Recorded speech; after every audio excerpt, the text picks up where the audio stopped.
بالله من الشيطان الرجيم. بسم الله الرحمن الرحيم.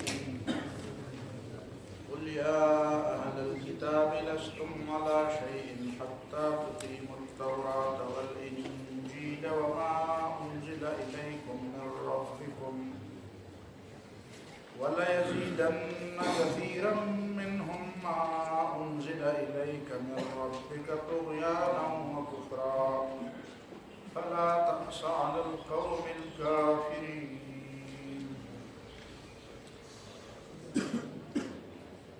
دي آیت کی چکم خبر ہوا درې خبرې چې بغیر د عقیدې صرف په نسب او د پلار په زور او د نیکه په زور کار نه کیږي. خپله توره پکار ده.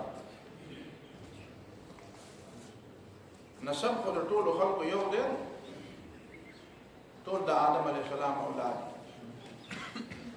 الناس من جهة التمثال أكفاء أبوهم آدم والأم حواء فإن يكن لهم في أصلهم شرف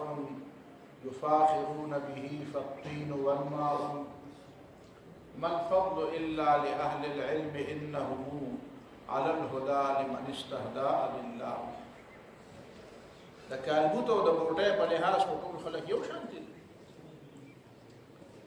او د رنګ او د نسل او د نسب او د ژبې او د علاقې په بنیاد باندې خو فضیلت نه دی. فضیلت نه دی ځکه خو د الله تعالی د حکمت په بنیاد باندې دا خلک په دې خبره ځان پوه کړي. نو ابراهیم علیه السلام یې د آزر پلار نه پیدا کړ، او د نوح علیه السلام نه کنعان غوندې زوی پیدا کړ. چې ابراهیم علیه السلام هغه لوی عظمت د هغه پلار آزر له څه فایده ورنه کړه، او د نوح علیه السلام هغه پیغمبرۍ او مقام د هغه زوی له څه فایده ورنه کړه، او د لوط علیه السلام او د نوح علیه السلام د دواړو بیبیانې چې دی هغه مسلمانانې نه وي. ضرب الله مثلا للذين كفروا امرأة نوح وامرأة لوط كانتا تحت عبدين من عبادنا صالحين فخانتاهما. لوط علیہ السلام اور نوح علیہ السلام سره خیانت وکړه فلم تغني عنهما من الله شيئا وقيل ادخلا النار مع الداخلين. مهدی ولا ورنه دا الله تعالی عذاب نه بچ نشو، جهنم لبا. دا ولنه خبره چې مدار د فضیلت هغه قوم نه دی، خاندان نه دی، تعارف د پاره دی. خدا الله تعالی په نسبانه فضیلت. دویمه خبره نقطه د دې نه دا معلومه شوه چې د اصول نه بغیر د فروع څخه اهمیت نشته، او فروع بغیر د اصل نه د دې هیڅ حیثیت نه دی. څه مطلب؟ نو دوه مطلبونه باندې فروع او اصول. لکه دا جمعات د دې د استنې فرض، یو د دې د استن ده او بل د دې استنې د آرام. نو د آرام چې دی او د دې د حسن دا اله دی چې د آبادي ده. دا د آبادۍ نه بعد د پلر او د دیوال او د فرش رنګ، د پلر او د دیوال او د فرش نه بعد چې فرش او دیوال او پلر نه نو رنګ بسنه ورکړي، رنګ بسو. نو مستحبات او نوافل او آداب دا د عقیدې او د حرام او حلال د تمیز نه بعد دي. د حرام او حلال د تمیز نه بعد د آداب او خیال ساتي، د مستحبات او خیال ساتي، او د فرایض او خیال نه ساتي. د آداب او د مستحبات او خیال ساتي، او د عقاید او خیال نه ساتي، د حرام او د حلال او خیال نه ساتي. نو دا څنګه د مستحب ده؟ د مستحباتو څه مطلب دی؟ چې پکې خوند لیدلی دی که نه؟ نور خدای رضا دی مطلب. د الله تعالی رضا دی مطلب دی، نو ته عقیده ولې نه ټینګ کوې؟ الله تعالی رضا دی مطلب دی، نو ته د حرام او د حلالو تمیز ولې نه کوې؟ چې مستحباتو پسې ورپسې. مستحبات خو دي، خدا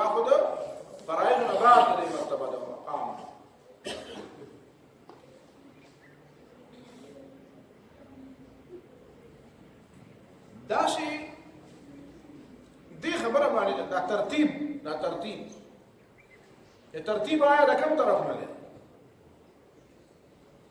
شولې نالې نو دا جرړه به په نسبت کې پټه کې دا سانګې به په پټه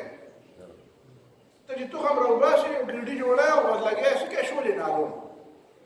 او زیرې دی ولا برکړې دی او سانګې دی په برکت ورمنډلې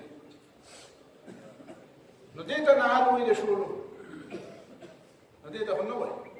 کني نو دا شوله دا په بوګه دې نالم په پټي کې او املا دې وښو ځان دې مستړی او کار به غلطو ځکه ترتیب دی وران ترتیب ورې په شریعت کې ډېر لوی اهمیت دی دا ترتیب په شریعت کې ډېر لوی اهمیت ما یو ځل په دې مسله سره پوهیږم ډېر مې په پوهې کو دا 2005 خبره نه پوهېږم ما ته ویل ترتیب پکې څه اهمیت دی خو یا مخکې یا وروسته خو کار دواړه پکار دی نو بیا مې تپوس وکړو ما ورته دخل بیا ورته نه پوهېږم د صحیح پوهېږم وې څنګه ما وې سړی وعده کوي او د سړي بچي هم کېږي وې یا دواړه کېږي نو ترتیب پکې ضروري دی چې کوم یو مخکې شو نو خیر دی چې بچي مخکې وشو که نکاح مخکې وشو که نه وې نه دی که به نکاح مخکې و بچي ما بد دغه څنګه تا ته ما وې ته نه مې بل مثال درته وې نه بل راته مه وایه بس پوه شو ترتیب ضروري دی او ترتیب د جرړو طرف نه بنیاد عقیده مخکې ده حضرت معاذ بن جبل رضی الله تعالی عنہ نبی علیہ الصلوۃ والسلام یمن ته لیدو نو ورته فرمایل چې انک تأتی قوما اهل کتاب فادعوهم الى شهادة ان لا اله الا الله وان محمد رسول الله فان اطاعوا لذلك فاعلمهم ان الله قد افترض عليهم 5 صلوات في اليوم والليله فإن أطاعوا لذلك فأعلمهم نو اول وتوی چې تلزین او خلق اهل کتاب دي اول په دې پوهه کې چې الله نه په خدای دي هم ته هغه په موږ وې اهل کتاب پیغمبران پته ولګل چې اهل کتاب ولري به وجود توحید په عقیده نه پوهه عقیده خطا کړي نو اول په دې مسله پوهه کړه دا عقیده په مسله اول پوهه کړه بیا دا نه بعد په فرایض باندې درجه په درجه پوهه زموږ د خلکو مزاج خراب دی هغه نوافل او مستحبات د فرض هم د اهمیت ورکړي او فرض له سره اهمیت نه پای سره ځان نه پوهي خو د دې یو بل پهلو دی هغه پهلو د دې دا دی چې دا د الله تعالی د بندګۍ او د الله تعالی د عبادت دوه پهلوګان یو حقوق الله دي یو حقوق العباد دي د الله تعالی حق ادا کول پکار دي او د الله تعالی د بندګانو حقوق هم الله تعالی مقرر کړی دي لا هم پوره کړي خدای الله تعالی د بندګانو د حقوق ادا کول چې دي دا به ال عبادت ګرځي چې دا د ایمان په بنیاد کله ایمان په بنیاد باندې نه نو د حقوق العباد ادایګي د عبادت نه ده په دې خبره د لخت تفصیلی په یو مدابه ولدار دا مسله لګا او دې زمانہ کې د دې په وجه ډیر اهم خلک وایي چې د مغرب دا د انسانیت ډیر لوی خدمت کوي او د انسانیت خدمت خو عین عبادت ده کله به وایي چې لکه دا بجلی او دا پنکه چې چا جوړه کړې ده یا به تا ته وایي چې دا موبایل چې چا جوړ کړی ګوره ته چې دا دعوت په خورې او دا بجلی چې چا جوړه کړې ده دا ګوره دا رڼاګانې په جوماتونو کې روانې دي رڼاګانو باندې خو رسول الله صلی الله علیه وسلم خوشحاله شوی و اولنی ځل په مسجد نبوي کې رڼا چا کړې حضرت تمیم داری رضی الله تعالی حضرت تمیم داری نبی علیہ الصلوۃ والسلام راوته چې وګورئ په جماعت کې دې په دې دا شمه بلې دی او دا رڼاګانې دي په جماعت کې ستر رڼا نبی علیہ الصلوۃ والسلام چې وکړل نو خوشاله شو دا چې دا رڼاګانې د جماعت څخه خسته پړق پړق کوي رڼا پکې ودا جی تمیم داری راوړل تمیم داری نه تاسو کوي تا هغه کار دا تیل کم ځای ودا دا باټي کم ځای ودا مې د شام نه راوړل دې له تیل د شام نه راوړل د زیتون تیل نو هغه ولا نبی علیه الصلاة والسلام ته دومره سخت خوشحاله شو چې ورته ویې تمیمه وایي که زما بله لور وی که نه نو ما تاله درکوله که زما لور وی نو ما تاله درکوله نو هغه دی که د نبي علیه الصلاة والسلام په رشتهدارانو کې یو کس دی چې نافع ابن عبدالحارث دی که څوک دی هغه بیا ام المغیره د هغه لور وه هغه وایي د خدای پیغمبره ما د خپل لور تاله درکړه دا وله ورکړه نبي علیه الصلاة والسلام ورله نکاح وکړه صرف په دې خبره ته دومره خوشحاله شو چې لور مې وی نو تاله مې درکړه ځکه کتاب جماعت کې رڼا نو دی نن ما ته وایي چې هلکه دا جماعت کې دا رڼاګانې چې کومې دي یا جماعت کې ایسي لګېدلی دی ولې دا ته به دا ته فایده نه لې دا ولې دا سړی چې چا جوړ کړی دا به جهنم ته ځي چا چې راوړی دی هغه نه یاد مسلمان دی خو چا جوړ کړی وایي دا بجلي چې چا جوړه کړې ده ولې دا به دوزخ ته ځي نو ما ورته وایي دوزخ له به ځي او که به نه ځي دی نه نعمت خو دا راته ووایه چې جنت ته وایي دا جنت ته بوتل پکار دي نو جنت ته خو الله تعالی د خوښې کور دی الله تعالی جوړ کړی او ته چې کوم کور جوړ کړې دا به زما خوښه وله خلک پوهېږي به خپله خوښه وله خلک چې کور زه جوړ کړم نو زه به ورته ستا په خوښه خلک درنه کوم او بار کوم که په خپله خوښه به ورته خلک نو جنت الله تعالی جوړ کړی دی ستا په خوښه وله خلک نه بوځي که ته وایې چې یاره دا خو ډېر ښه سړی دی او دا خو ډېر ښه کار یې وکړو نو په دې ملک کې چې څوک ښه کار نه وکړي نو هر څوک بیا کور ته دننه بوځي دا د دننه د بوتلو دپاره ځان له اصول کور ته دننه د بوتلو دپاره اصول جدا دي نو ما یې که د خدای منو د جنت یې منو جهنم یې منو او د الله تعالی لپاره یې دا کار کړی نو ته دونه غم مه کوه ته دونه ډېر مهربان نه یې لکه څومره چې خدای مهربانه دی الله تعالی رحمان رحیم دی او ته رحمان رحیم نه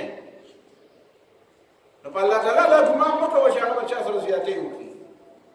الله تعالی چا سره زیاتې نه کوي الله تعالی د چا حق نه وایي الله تعالی ظلم نه کوي نو ته دونه سپک راغلی او دونه مهربانه راغلی چې تا سره د ده غم دی ته د ځان غم کوه چې ته به جنت ته ځې که دوزخ ته به ځې د خپل ځان غم وکړه د هغه غم مه کوه چې دا به خدای باندې بخښمه چې دی خو جنت ته بوتل پکار دي جنت دپاره اصول ته مه جوړوه خبره دا ده چې دا کوم سړی چې د انسانانو خدمت کوي دا د څه لپاره کوي خدای د رضا لپاره کوي که نه بل څه مقصد لپاره کوي انما الاعمال بالنیات الله تعالی خو صرف ظاهري عمل ته نه ګوري الله تعالی خو نیت ته هم ګوري نو که ته کوم عمل کوې نو ستا مقصد د خدای رضا ده نو بیا ټیک ځکه دا وایي چې لستم علی شیء حتی تقیموا التوراة والانجیل ستا عبادت به هغه عبادت کېږي چې ستا عقیده وي د خدای د رضا لپاره او که د الله تعالی رضا پکې مقصد نه وي نو بظاهر خو به تا ته دا ښکاري چې دا عبادت دی فمن كانت هجرته الى الله ورسوله فهجرته الى الله ورسوله ومن كانت هجرته الى دنيا يصيبها او الى امراه يتزوجها فهجرته الى ما هاجر اليه هجرت څه لپاره کړی موږ هر سړي ته مهاجر وایو چې افغانستان نه هجرت کړی موږ دا مهاجر دی خدای الله تعالی باندې هر یو مهاجر دی د انډیا نه چا هجرت کړی موږ دا مهاجر دی ټول انډیا والا مهاجر دي دا په افغانستان په دغه کې دي په کراچۍ کې نو موږ د مهاجر دا مهاجر دي دې ته به د هجرت ثواب ملاویږي ټولو ته نه چې چا د خدای لپاره کړی نو هغه ته به ملاویږي چې چا نه یې کړی نه ملاویږي او ته خو په ټولو ته مهاجر دی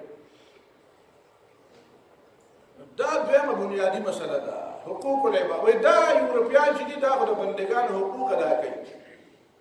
پروس کالم ته ما دا لطیفه ویلې وه د برطانیې ته چې لاړم ما ولنۍ وه شپږ اتم ورځې مې ویل ملګرو مې ملګری بیمار دی هسپتال ته دغه پلالۍ وکړه ملالۍ وه دا چې پکې داخله وه هغه هسپتال دی په برمنګم کې نو هغې کې یو مریض و هغې له لاړ نو هغې له چې لاړو نو هلته هغوی دا خیال چې ګنې دی به د هسپتال د انتظاماتو نه متاثر شي هم زه چې متاثر شوم ځکه چې ما په سعودي کې او دبۍ په اماراتو کې په نورو ملکونو کې کتلي وو دا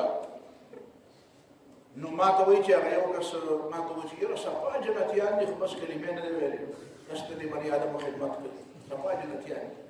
نو ما وایي چې که ورته ته دا جواب ورکوم نو دا خو به پرې صرف دی پوه شي خو ما ورته سبا بله د اتوار په هغه درس کوم نو هغې کې به جواب ورکوم اتوار په ورځ مې خبره هغې ته راتاو کړم ما چې داسې سړي پکې وي چې صفا جنتیان دي خو کلمې نه دی ویلې نو ما ته یو متل رایاد شو متل دا رایاد شو چې سړي په کور کې ښځې سره ډب ډوب وکړو که نه دا ښځې وال نه وي په کار د ښځې وال خو څه ګران کار خو نه دی خو دا خلکو ته ځان په دې نرخ ښکاري چې په ښځه ګزار وکړي. رسول الله صلی الله علیه وسلم په کور کې 9 بیبیانې په یو ځل جمع وې او په یو بیبي چاته ګزار نه دی کړی. حالانکه چې ډېر ښځې په یو ځای کې راجمع شي نو څه شور سره غږ کوي که نه. نبی علیه الصلاة والسلام په هېچ چا ګزار نه دی کړی په مسلمانانو کې، په منافق په کافر دا مه وایه چې په کافر یې ګزار نه کړی، دونه پسې مه ځه، دونه یې مه خوږوه. په کافر یې ګزار کړی دی. په 2 جنګونو کې نبی علیه الصلاة والسلام په کافر یو په احد کې ګزار کړی دی او یو یې په غزوه خیبر کې ګزار کړی. دا حضرت صفیه رضی الله تعالی عنها چې وایي چې د دې خاوند وکړم هغه باندې نبی علیه الصلاة والسلام ګزار کړی دی. او ابی ابن خلف چې وو په احد کې یو امیه او حضرت بلال وجله په بدر کې یو ابی ابن خلف په ابی ابن خلف باندې نبی علیه الصلاة والسلام د نیزې ګزار کړی او هغه دومره روڼې والې چې خلکو ته ویل یا ملک صاحب یا سردار صاحب دا دونه چغې بدې ښکارېدلې شو. هغه د قسم دی چې به ما باندې کوم درد او تکلیف دی که دا مې په تاسو تقسیم کړو نو زما نه به زیاتې چغې ووهئ. په ما پیغمبر ګزار کړی او دا چې خلک وایي نبي علیه السلام په خپل لاس څوک نه دي وژلي نو د څه مطلب دی چې دا وژل ګناه وه که نبي علیه السلام نعوذ بالله کمزوری و نو ځکه یې څوک نه شو وژلی. څه مطلب دی ستا د دې خبرې مطلب څه دی ته لږ وضاحت وکړه ته څه کوې څه ویې وغواړې. نبي علیه السلام په دا ګزار کول ګناه وه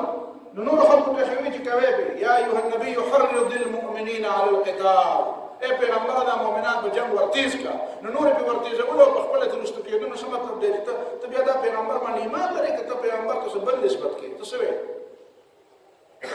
او که ته دا وایې چې پیغمبر علیه الصلاة والسلام په چا ځکه ګزار نه دی کړی چې ډېر زیات رحمدلي او دا د رحمدلۍ خلاف دی نو دې نورو ته یې ولې وایي چې تاسو ولې نه رحمدلي نه کوئ. نورو ته یې په خپله رحمدلي کوله نورو ته یې وایي چې تاسو سختګیري وکړئ. او که نه ته دا وایې چې په نعوذ بالله په زړه کمزوري کوم مطلب دی کوم یو دی ته د هغه نه بیا تپوس وکړه چې کوم سړی دا ووایي چې پیغمبر علیه السلام په خپل لاس په چا ګزار نه دی کړی وایي چې ولې نه دی کړی په دې خبره مې پوه کړه دلیل وجه څه ده جرأت پکې نه و نعوذ بالله. نو نبي علیه الصلاة والسلام په دا هر چا نه ډېر ځای زړور دومره زړور هېڅ څوک په دنیا کې نه و. د نبي علیه الصلاة والسلام د زړورتیا دا یو خبره کافي ده. ډېرې خبرې یو خبره خو نه په سلونو زرګونو خبرې ټولې دنیا یې چیلنج کوله. خو په جنګ حنین کې چې نبی علیه الصلاة والسلام په سپینه کچره باندې سور دی او د هغه طرف نه غشي راغله او خلک یو خبره خوا شو اچانک لکه اوس په دې ځای کې اچانک خدای پاک ډزې شروع شو خامخا به خلک تربیت کېږي. نو داسې چې اچانک دا حالت راغله نو نبی علیه الصلاة والسلام د کافرانو طرف ته ورمخې ته شو او په هغه کچره باندې سور دی او سپینه کچره ده بل رنګ والی نو پټي او نبی علیه السلام په خپل اعلان کې وایي انا النبي لا کذب انا ابن عبد المطلب. زه پیغمبر هغه زه یم مطلب څوک مې نه پېژني چې ونه پېژني مطلب خو د نبی علیه الصلاة والسلام کې د خلکو نو چې کوم سړی اصل ټارګټ دی هغه ورته ځان چې څوک مې نه پېژني هم مې ویني چې زه دا یم او مخې ته زور کوي کچرې مخې ته زور کوي. حضرت عباس یې پوه شو چې دی خو هغه طرف ته ور روان دی نو هغه د کجرې هغه لوڼې راونیولې او هغه یې راټینګوي. نبي علیه الصلاة والسلام یې ورتېزوي هغه طرف ته او دی یې راټینګوي. نو نبي علیه السلام د آس نه کوز او هغه طرف ته روان شو. نو ته څنګه په پیغمبر علیه السلام باندې دا الزام لګوې چې نبي علیه الصلاة والسلام کې جرأت نه و. تر ټولو نه زیات جرأت په رسول الله صلی الله علیه وسلم تر ټولو نه زیات بهادر رسول الله صلی الله علیه وسلم دومره بهادر تاریخ لیدلی نه دی. نو په هر حال دا خبره مه کوه چې نبي علیه الصلاة والسلام دا په چا ګزار حقوق العباد د بندگانو حق ادا کوم. نو ما بیا په درس کې خلکو ته ویلي چې ما وایي ښځه سړي والې وه او غلط کار کړی چې والې وه دا مې دا تفصیل د دې دپاره نبي علیه الصلاة والسلام یو ماشوم و ماشومه کور کې خدمت کوو نو ډېره ماشومه به نه وه دومره د منډو تورلو به وه نو هغې څه کار وران کړی و څه کار یې وران کړی نو نبي علیه الصلاة والسلام په جب کې مسواک نو مسواک یې راواغوسته ورته یې وی لولا مخافة القود لأوجعتك بسواکی هذا. وی که په قیامت کې د بدلی د اخیستو یره نه وی که نه نو په دې مسواک به مې دردمنده کړې نو په دې مسواک به څوک څومره دردمند شي. ولې ماشوم یې ته څه خبره وی که د خدای پاک په نسبت باندې په قیامت کې د بدلی یره نه وی نو ما به ته په دې مسواک دردولې بس صرف دومره وته نو دا خبره خو یو قسم ده خبره یې مطلب چې ګوره کار دی ښه نه دی کړی والي ګزار یې نه دی کړی په مسلمان باندې نو ده خپله ښځه وایي واله نو ګاونډي چې بیا بار ته ووتو نو څوک به سړی و که نه چې بار ته ووتو نو ګاونډیان یې ورته وویل او ګاونډۍ ښځه ورښکاره شوه ستاسو کور یې ستاسو که راوسو زه ربۍ درېبو نه مطلب یې دا و که نه ربۍ نو هغه ویل او که نه وایي دا سړی ډېر ناکاره سړی دی خدای دې داسې داسې وی غلطي دې څه کړې وه وی غلطي مې هېڅ هم نه وه کړې وی نه نو څه خبرې کړي څه وجه خو به وه وی وجه نوره هېڅ نه وه خو پیتي مې پخوله او پیتي مې پکې یېره شوې وه مسور مې پکې یېر شوي پیتي مې پخوله او مسور مې پکې یېر شوي نو ما هلته خلکو ته داسې وي مې وایي چې سم جنتیان دي خو کلمه دې پاتې شوې ده مې دې داسې مثال دی لکه چې پیتي پخه کړي او مسور پکې یېر شي چې مسور پکې دی نو پیتي څه ته وایي هړه خو اوبو ته وایي اوبه تودې کړه او مالګه پکې واچوه نو په پیته کې دا یو مثال دی لکه چې په حق او چې دې پکې یې شي نو څه شي په کړی نو ته دې کړی مینه بغیر څه ما ته ویل دا سم جنتیان دي خدای نه منم آخرت نه منم جنت نه منم جنتیان دا کومه کیسه ده دا کومه جواب ده ته به ځاته به ته ورته اذا جاء دې نه خدای نه جوړیږي جنت د الله تعالی جوړ کړی الله تعالی قوانین او ضوابط الله تعالی جوړ کړی او ته ماته دا پلان کې خو بالکل جنتي دي نو دا تقسیمونه څه کې چاله به جنت او چاله به دوزخ ورته دا به الله تعالی ته کوم کې جنت ته تلو طریقه څه ده حقوق العباد ويدا کوي په دې ته نه پوهیږي چې دا حقوق العباد نه ادا کوي څه دی دا خبره ډېره زیاته نشي غوځېدلی ته په لنډه ژبه کې ویم بیا بل چا نه تپوس وکړه بل درس له چېرته بیا راشه بله موخه چې دا ټاپک خبره دا ده چې دا تا ته چې هیومن رایټس ویلي دي که نه هیومن رایټس د دې معنا حقوق العباد نه دی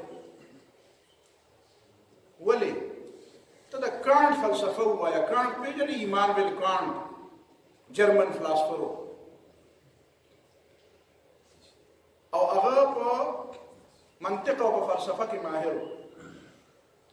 د هغه د فلسفو بنیادونه کې یو بنیاد دا یو بنیاد د ایمانویل کانټ د فلسفې دا چې انسان هغه چاته وایي چې هغه بنده نه وي هغه کوم خلق چې د مذهب منونکي دي د خدای د بندګۍ قایل دي چې موږ د خدای بندګان یو هغه وایي تاسو انسانان نه وایي ځکه چې انسانیت دې ته وایي چې سړی پکې آزادي او ته خو په خپله اعتراف کوې چې زه بندی یم نو وایي چې ته بندی نو ته آزاد نه یې چې آزاد نه نو ته انسان نه یې هغه ځکه وایي چې حقوق العباد نه منم هغه وایي هیومن رایټس تا د هیومن نه وباسي دا هیومنزم در څه نه جوړ شو هیومنزم چې د انسانیت نه خدای جوړ کړو و انسان د ټولو نه اخرنی دی او انسان د ټولو نه اولم دی قرآن فلسفه څه ده د قرآن فلسفه ده چې وان الى ربک المنتهى او دا مونږ چې د مرګ په وخت کې وایو چې صاحب مصیبت وشي نو موږ وایو انا لله وانا الیه راجعون دا د اسلام ډېره لویه کلمه دا سمه کلمه ده په بلې تاسو دا د هیومنزم خلاف دا د اسلام بله کلمه ده انا لله زه مملوک یم زه عابد یم خادم یم مخلوق یم او ملکیت د الله تعالی یم نو زما مبدأ دا د الله تعالی له طرف خلق من الله تعالی د نشته شته کړی وانا الیه راجعون زما منتهام الله تعالی طرف ته ده یعنی زه اولا و آخرا بنده ما او د ټولو معاملاتو آخرنۍ مسله او آخرنۍ خبره ده د الله تعالی په لاس کې ده ابتداء وان علیه النشأة الاخره دا پیدا کول او دا مړه کول وانه امات واحیا وانه اضحك وابكى نو د خبره ابتداء د الله تعالی نه ده د خبره انتهام الله تعالی ته ده هیومنزم سوی هیومنزم وایي چې ابتداء خو رسول شوی ابتداء شوی انسان دی بس کدا ابتدا د هر سره شوی کدا د ډاروین په نظریه باندې راغلی دی او کدا په بل نظریه راغلی د ډاروین دا تقریبا یوې زمانه ډاروین په 1888 کې مړ دی او د په 1804 کې مړ دی دا کان فروری 1804 کې مړ دا یوې زمانه خلک نو دا هیومن هغه وایي چې انسان آزاد دی آزاد یې څه جوړ غواړي به کوي دویم چې دی هغه د دې سفید فامو د برترۍ د نسلي برترۍ خبره کوي د سفید فامو د نسلي برترۍ خبره کوي ایمان وي دا چې کوم سړی دا دغه چې و دا ټان چې و په نیوزیلینډ کې دا مرګونه یې کړي د دې خپل د دې مرګونو د دې واقعې نه مخکې 3 ورځې مخکې یو ټویټ کړی او پای کې دغه ته ویلي دي دا ټرمپ ته چې دا ټرمپ زموږ د سفید فام د نسل پرستۍ علامت دی نسل پرستۍ علامت نو گویا کې دی د دې دواړو خبرو قایل دی د دې قایل دی چې دا خلک چې زه وژنم دا انسانان نه دي د دې حقوق نشته کني نو یو یورپ وایي انسانان حقوق دي هغه ته مسلمان انسان نه ښکاري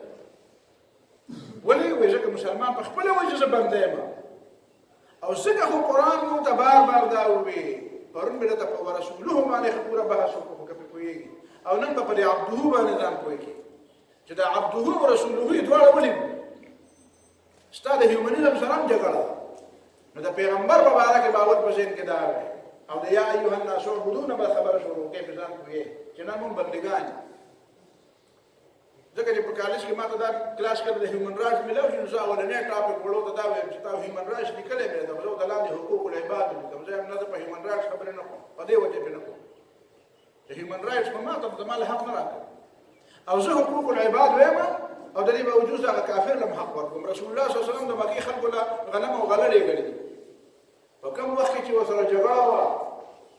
په هغه وخت کې نبي علیه الصلاة والسلام د قاد په وخت کې پیسې راجمع کړي د خپلو ملګرو نه او د مکې خلکو لېږلي دي ابو سفیان یې لېږلي وې دا په خپلو خلکو تقسیم کا په غریبانانو غلې لېږلې ده وې دا په خلکو تقسیم کا زه خو د دې قایل یم چې دی بنده دی خدای د بندګۍ نه خبر نه دی زه خو د هغه د حق قایل یم که وګورې ډوډۍ وله ورکوم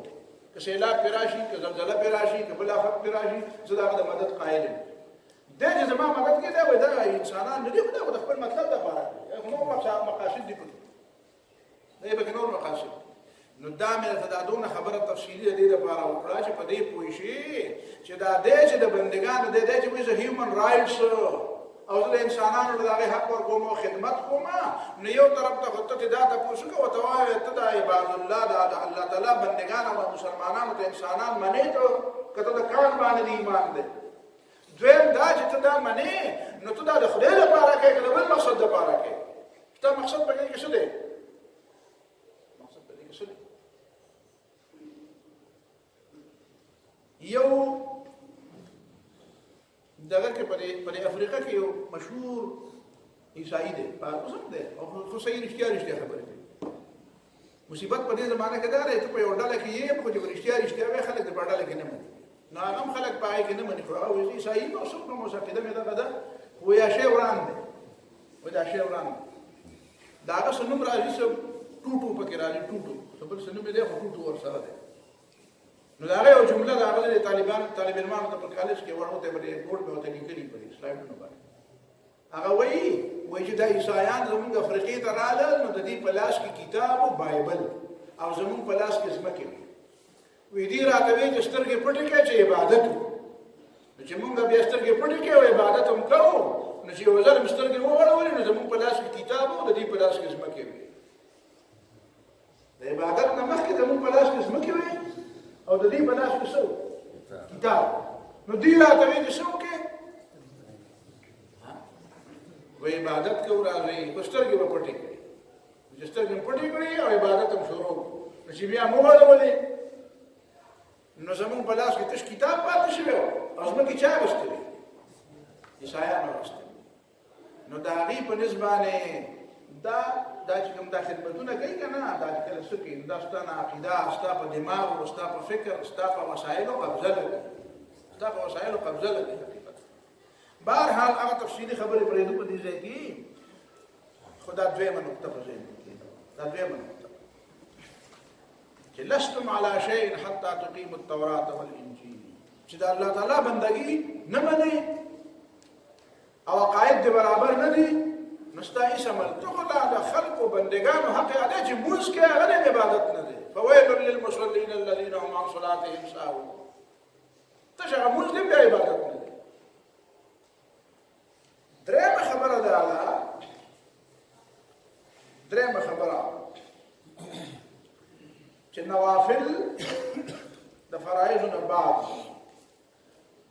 د دې نه بغیر دا خبره هم درېیمه خبره په دې کې یو بله هغه دا ده چې خلک مونږ ته وایي چې یاره زمونږ او د دې خلکو په منځ کې څه مشترکات دا په دې ډېرو خلکو باندې دا بعضې تصورات ډېر زیات غالبي یا به الفاظ دیگر دا خلک جنت ته بوتلل گویا که دا داسې لکه د دې چا ډیوټي لګولی دی شابه که څوک ځي او که نه ځي خو جنت ته یې راکړه داسې څه عجیبه تصور د خلکو په دماغو کې جوړ شوی څنګه یې راکړله د دې خو داسې مثال دی لکه یو سړی کور دی او ته ورته وایې زه کور ته نه پرېږدم او ته ورته وایې نه دا به پرېږدې دا به پکې پرېږدې ورته وایي چې هلکه زما کور دی زما تورسرې دي پکې دننه څنګه به نه نه نه دا به پکې پرېږدې ده د دې خو داسې مثال دی وی مشترکات تلاش کول غواړي څنګه مشترکات خلکو په کتابونه لیکلي دي دغه ډول کتابونو نه خلک یاري وایي چې زمونږ او د خلکو په منځ کې ډېرې خبرې مشترکې دي نو هغه مشترکې خبرې راجمع کړي یاره ګوره زمونږ او د عیسایانو په منځ کې زمونږ او د یهودیانو په منځ کې زمونږ او د ملحدینو په منځ کې زمونږ او د هندوانو په منځ کې زمونږ او د سیکانو په منځ کې امور په کې دا مو چې زمونږ او د قادیانانو په منځ کې ډېرې خبرې مشترکې زه د دې لفظ قائل نه یم او زه په دلیل دا خبره کوم قرآن مجید مشرکینو سره خبرې کړې دي د یهودیانو سره یې کړې دي د عیسایانو سره یې کړې دي وروستو آیت کې راځي والصابئین صابیانو سره یې کړې دي خو یو کس ټیم دا نه دی ویلي چې زما او ستا په منځ کې مشترکه خبره د توحید نه بغیر څه ده صرف اهل کتابو ته دا ویلي زموږ او ستا په منځ کې یوه دعوه مشترکه ده دعوه حقیقت کې داسې نه ده نو ستاسو دعوه دا ده چې موږ داسې کوو قل یا اهل الكتاب تعالوا الى كلمة سواء بيننا وبينكم الا نعبد الا الله ولا نشرك به شيئا ولا يتخذ بعضنا بعضا اربابا من دون الله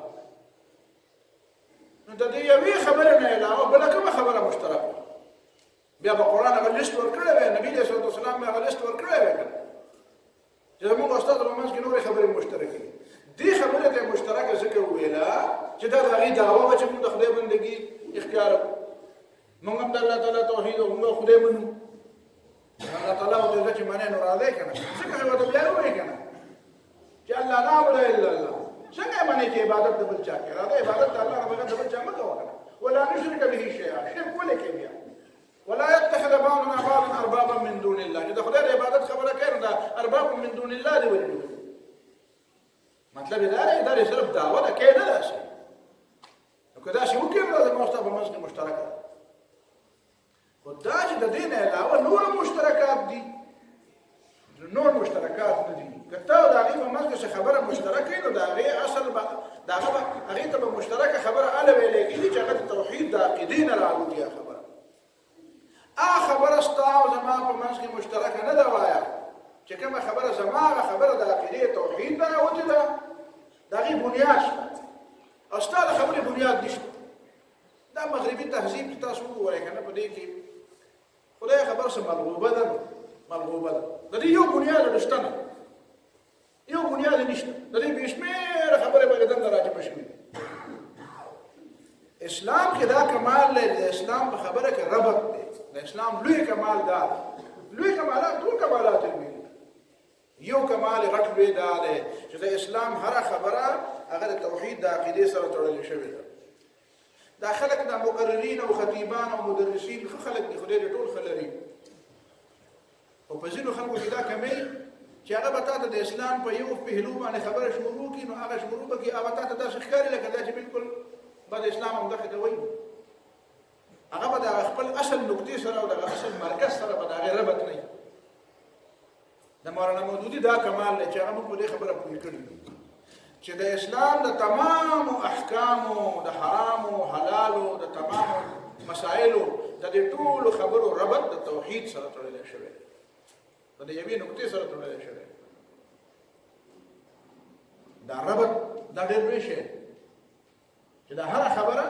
د مونځ خبره ده، که د روجې ده، که د حج ده، که د زکات ده، که د جهاد ده، که د اقامت دین ده، که د سیاست ده، که د معیشت ده، که حرام حلال، که حقوق العباد دي، که خاندان دی، د دې تمام معاملاتو د هره خبره چې ته د توحید د عقیدې سره ونه تړې، نو دې معنا ده تا د دین خبره ونه کړه. شوق دې پوره کړو، تقریر دې وکړو، تقریر به درغلی و خو خبره دې پوره د اسلام خبره دې ونه کړه. اسلام خبره دا ده چې دا ټولې خبرې د مرکزي نقطې سره وتړه. نو د دې کې یوازې دا مطلب د ربط نه دی، مطلب دا دی چې هر هغه خبره چې ته په دې بنیاد کې چې دا د الله تعالی د توحید خبره ده، دا د دین خبره ده، د دې تعلق د الله تعالی د توحید سره دی، نو دا علی عبادت ګرځي. که دا ته د خدای د توحید د دې خبرې نه دا خبره کټ کړل، دا خو بیا عبادت د خدای نه شو کړل، دا بل څه شوق پرې پوره کړی. نو آیا دا کومې خبرې چې تا ته په دې نورو خلکو کې ښکاري چې زه هم داسې کوم او ته هم داسې کوې، داسې خو ما ته ډېر شی معلومېږي ها، خو هغه زه د دې دپاره کومه چې زه تا ته دا ښیم چې دا خلک په حقیقت کې څه وو، دا د اسلام په یو حصه کې وو، خو د دې ګمراه شوي، لکه د هندوانو په باره کې بې شمېره خبرې دي. زما رایې دا ده چې دا صابئین نه دي وروسته چې راځي پکې من آمن بالله والیوم الاخر والنصارى د دې نه مخکې والصابئون ده. د صابیان څوک؟ زما رایې دا ده والله تعالی اعلم، خو داسې ستا په شانتې بلکل د الله وسلم په ډېری نه ودرېږم، خو زما رایې دا جوړېږي چې غالبا ګمان مې دا دی چې د صابئین د هندوان او د دې دپاره مثلا دلایل ډېرې خبرې داسې دي چې د هغې نه دا معلومېږي د هندوان د دې دا مسلک او د دې دا مذهب او دغه شی دی عقیده دا په حقیقت کې د مسلمانانو پخوا په زمانه کې، خو دا بیا بېګړه شوي وران شوي. ولې وران شوي دي؟ ځکه خپل پیغمبر تېر شوی دی. پته ولګېده چې قرآن د پیغمبر نه بغیر، کتاب د پیغمبر نه بغیر نشي زده کېدی.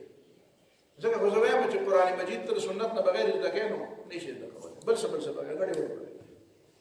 قرآن او سنت به یو ځای زده کوې نو بیا پیل کوي. که د سنت نه بغیر قرآن زده کوې نو تا قرآن نشي زده کولی. ته په 100 کاله کې نه په 1000 کاله کې په قرآن باندې ته هدایت نشي موندلی، ته د سنت لرې. نو د هندوانو د بوټونو نه بنیادي غلطي دا ده چې هغې ته خپل کتابونه خو یاد دي، خو خپل پیغمبر ته هېر دی،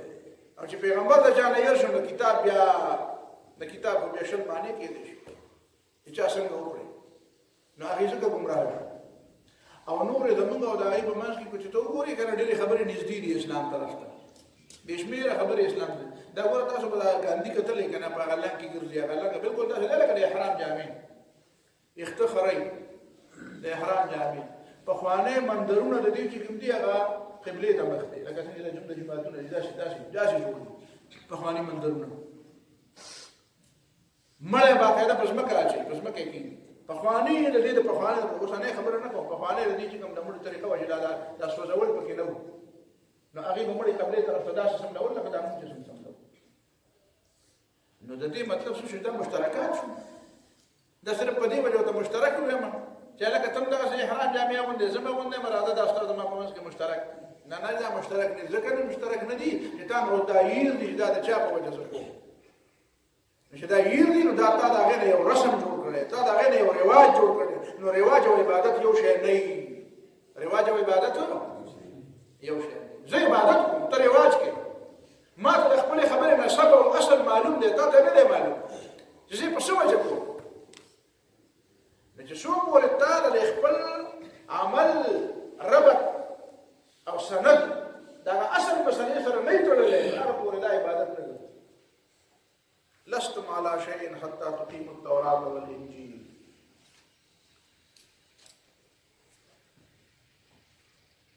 وليزيدن كثيرا منهم ما انزل اليك من ربك طغيانا وكفرا.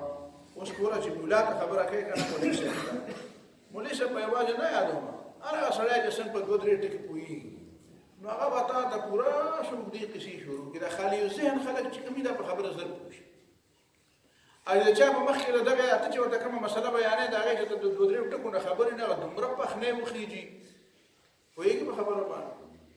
چې هغه دغه ځان ته داخله یزم څوک یم نو هغه الټه په ضد کې راشي نو دا قرآن وایي ولا یزیدن کثیرا ما انزل الیک من ربک ولا یزیدن کثیرا ډېرو خلکو له به یقینا زیاتوي ډېرو خلکو له به یقینا زیاتوي څه به له زیاتوي طغیانا و کفرا څه به له زیاتوي سرکشي او کفر څه شی به له زیاتوي ما انزل الیک من ربک دا ما انزل الیک من ربک قرآن دی دا وحی نو وحی د طغیان او د کفر د زیاتولو دپاره ده که د ایمان د زیاتولو دپاره خو دې خلکو ته څه زیات شو کفر ولې ځکه چې هغوی ضد وو هغوی ونه منله د هغې ضد نور هم مضبوط شو چې ته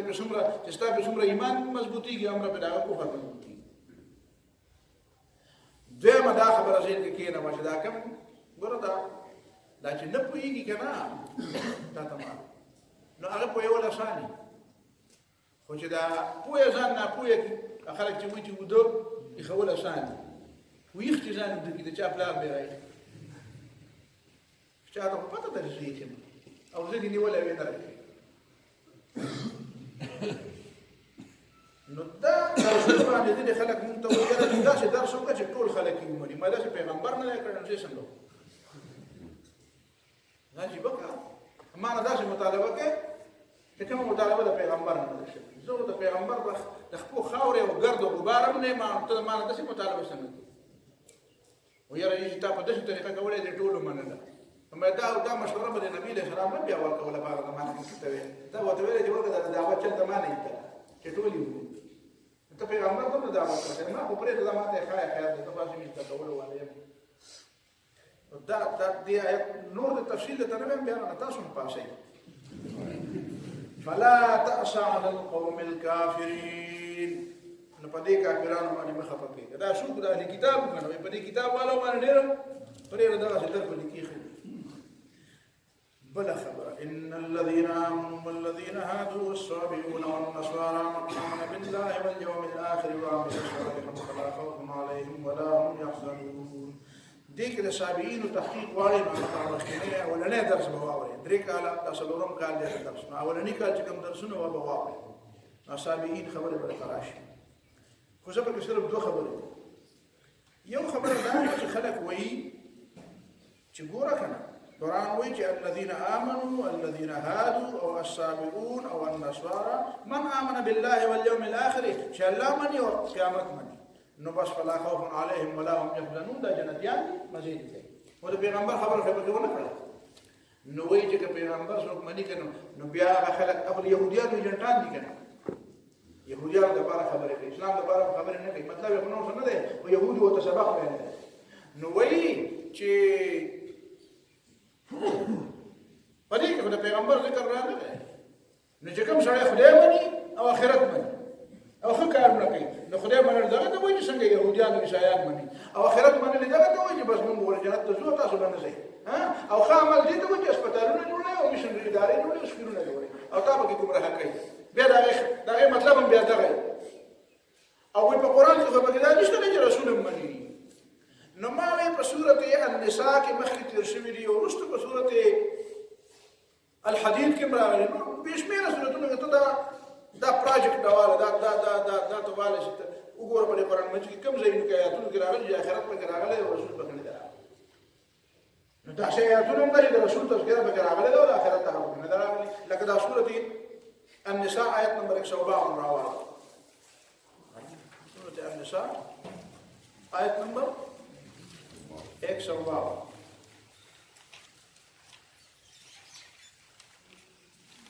نو په دې کې څه وایي دا يسألك أهل الكتاب أن تنزل عليهم دا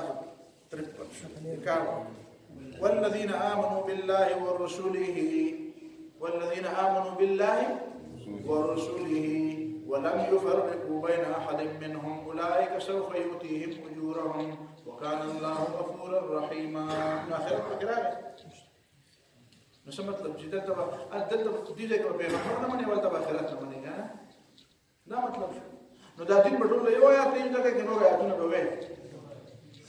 نو دا مو وایي چې دا پیغمبر ته به ضرورت نشته پیغمبر ته به ضرورت نشته دا قرآن په چا نازل شوی دی په ګډه خولې بلته خلکو راوسته غلینه چې دا به پیغمبر نازل شوی او د قرآن نزول نه مخکې پیغمبر خلکو ته وښود سرویخ کاله دا کس دی چې په ده به دا وحی نازلېږي وګورئ ورته ژوند یې وګورئ دا خبره چې خلکو د قرآن د وجې نه پیغمبر ومنو د پیغمبر د وجې نه قرآن ومنو دا سوال فضول دی قرآن او پیغمبر دواړه چې نه مني مؤمن نشي جوړېدی که د قرآن د وجې نه پیغمبر مني هم به دواړه مني او که د پیغمبر د وجې نه قرآن مني هم به دواړه مني او چې یو منه او بل یې ونه منه که مخکې او که وروستې خو چې دواړه ونه منل نو بیا یو سړی ایماندار دی نو دا سوال فضول دی چې ته مانه دا تپوس کې چې خلکو د پیغمبر د وجې نه قرآن منلی او که د قرآن د وجې نه پیغمبر منلی په مختلفو توجیهاتو باندې هغه د منطق په اصطلاح کې عموم خصوص من وجه چې پکې جوړ کړي نو دواړه ټیک دي من وجهن دا خبره هم ټیک ده چې د قرآن د وجه نه خلکو پیغمبر ومنه او من وجهن دا خبره هم ټیک ده چې د پیغمبر د وجه نه خلکو قرآن ومنه خو دا سوال بې ځایه دی دا سوال بې ځایه بله خبره په دې کې دا ده چې والسابقون